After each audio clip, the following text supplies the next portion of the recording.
നമസ്കാരം. ലോകത്തെ ഏറ്റവും അധികം ആളുകൾ ഇഷ്ടപ്പെടുന്ന കായിക വിനോദം ഏതാണെന്ന് ചോദിച്ചാൽ അതിനൊറ്റ മറുപടിയേ ഉള്ളൂ: ഫുട്ബോൾ. ഫുട്ബോളിൻ്റെ ആരാധകർ ലോകമെമ്പാടും ആണ് ഉള്ളത്. ഫുട്ബോളിൻ്റെ ലോകത്തെ ഏറ്റവും വലിയ മാമാങ്കം എന്നത് ലോകകപ്പ് ഫുട്ബോൾ മത്സരം തന്നെയാണ്. അത് കാണുക, അതിൽ പങ്കെടുക്കുക എന്നുള്ളതൊക്കെ തന്നെ ജനങ്ങളെ സംബന്ധിച്ചിടത്തോളം ഏറെ ആഹ്ലാദകരമായ ഒരു കാര്യമാണ്. എന്നാൽ ഇക്കുറി നടക്കുന്ന ലോകകപ്പ് ഫുട്ബോൾ മത്സരത്തിൽ അല്പം കല്ലുകടിക്കുള്ള സാധ്യതയാണ് ഇപ്പോൾ തെളിയുന്നത്. ലോകകപ്പ് ഫുട്ബോളിൽ പങ്കെടുക്കുന്ന 15 രാജ്യങ്ങളിൽ നിന്നുള്ള ഫുട്ബോൾ ആരാധകർക്ക് അമേരിക്ക വിസ നിഷേധിച്ചിരിക്കുകയാണ്. നേരത്തെ തന്നെ അമേരിക്ക ഏതാണ്ട് 75ഓളം രാജ്യങ്ങളിൽ നിന്നുള്ള സന്ദർശകർക്ക് അമേരിക്കയിലേക്ക് വിസ നിഷേധിച്ചിരുന്നു. ഇതിൽ പാകിസ്ഥാൻ ഉൾപ്പെടുന്നു എന്നുള്ള കാര്യം നമ്മൾ പ്രത്യേകം ശ്രദ്ധിക്കണം.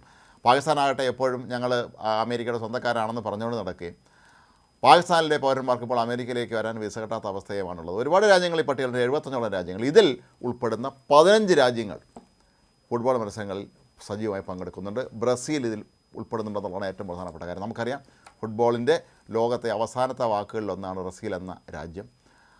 ബ്രസീൽ എന്നുള്ള ആരാധകർക്ക് പോലും ഇക്കുറി കളി കാണാൻ വരാൻ പറ്റുകയില്ല എന്ന് ചുരുക്കം. ഫലത്തിൽ ഒഴിഞ്ഞ ഗാലറികളെ നോക്കിയായിരിക്കും ഒരുപക്ഷെ ഫുട്ബോൾ മത്സരം നടത്തേണ്ടി വരിക എന്ന് ചുരുക്കം. പക്ഷേ ഡൊണാൾഡ് ട്രംപ് ആകട്ടെ ലോകകപ്പ് ഫുട്ബോൾ എന്നല്ല, അതിനപ്പുറമുള്ള മറ്റേതെങ്കിലും കാര്യമെന്ന് പറഞ്ഞാൽ പോലും തൻ്റെ തീരുമാനത്തിൽ നിന്ന് പിന്മാറുന്ന ലക്ഷണവും കാണുന്നില്ല. അദ്ദേഹം തന്നെ നിലപാടിൽ ഉറച്ചു തന്നെ നിൽക്കുകയാണ്.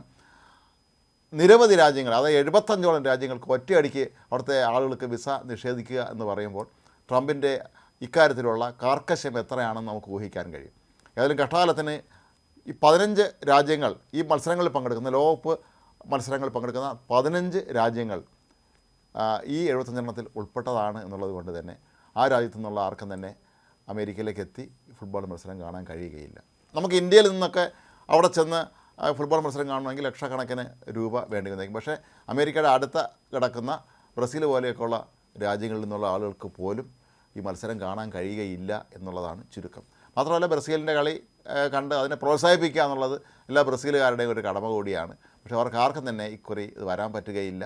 പക്ഷേ ഡൊണാൾഡ് ട്രംപിനെ ആര് തിരുത്തും എന്നുള്ളതാണ് അവിടെ വരുന്ന ചോദ്യം. ഡൊണാൾഡ് ട്രംപ് ഒരു കാരണവശാലും ഇക്കാര്യത്തിൽ വിട്ടുവെച്ച് തയ്യാറല്ല എന്നാണ് പറയുന്നത്. 75 രാജ്യങ്ങളുടെ ഈ പട്ടിക പുറത്തുവിട്ടതിൽ ഇവർക്ക് ആർക്കും തന്നെ വിസ ഇനി മുതൽ അനുവദിക്കുകയില്ല എന്ന് പറഞ്ഞ് ട്രംപ് പിടിവാശിയിൽ തന്നെ ഇപ്പോഴും നിൽക്കുകയാണ്. Algeria, Cape Verde, Colombia, Cote d'Ivoire, Egypt, Ghana, Iran, Jordan, Senegal, Tunisia, Uruguay, Uzbekistan എന്നീ രാജ്യങ്ങളും ഈ പട്ടികയിൽ പെടുന്നു.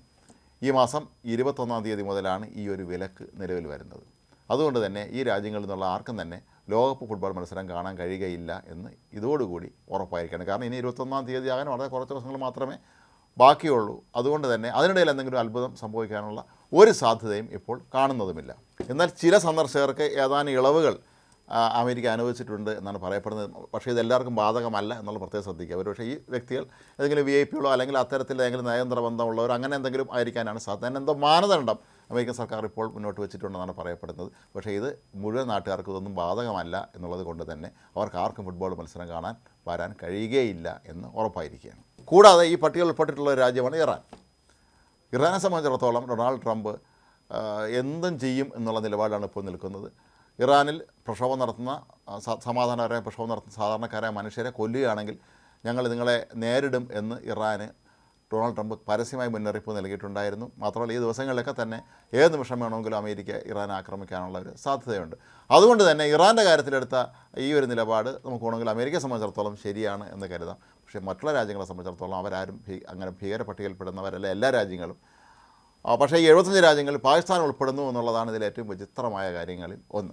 പാകിസ്ഥാനിലെ ശരിക്കുള്ള ഭരണാധികാരിയെ അസീം മുനീർ, അവിടുത്തെ സൈന്യാധിപൻ, തൊട്ടനും പിടിച്ചനും എല്ലാം അമേരിക്കയിൽ പോയി ഡൊണാൾഡ് ട്രംപുമായി നിരന്തരം കൂടിക്കാഴ്ച നടത്തുകയും ഒരു രാഷ്ട്രതലവൻ ലഭിക്കുന്നത് പോലെയുള്ള സ്വീകരണം അയാൾക്ക് അവിടെ ലഭിക്കുകയും ചെയ്യുന്നത് പതിവാണ്. അതിൻ്റെ അഹങ്കാരത്തിൽ ഞങ്ങൾ ഇന്ത്യ അത് ഇത് എന്നൊക്കെ ഇടയ്ക്കിടയ്ക്ക് അവിടുത്തെ സൈനിക നേതാക്കൾ, സൈനിക മേധാവികളൊക്കെ തന്നെ പ്രഖ്യാപിക്കാറുള്ളതാണ്. പക്ഷേ അവർക്കാർക്കും ഒരു വിലയുമില്ല ട്രംപിൻ്റെ മുന്നിലെന്ന് ഇപ്പോൾ ഇതോടെ മനസ്സിലായിരിക്കുന്നു.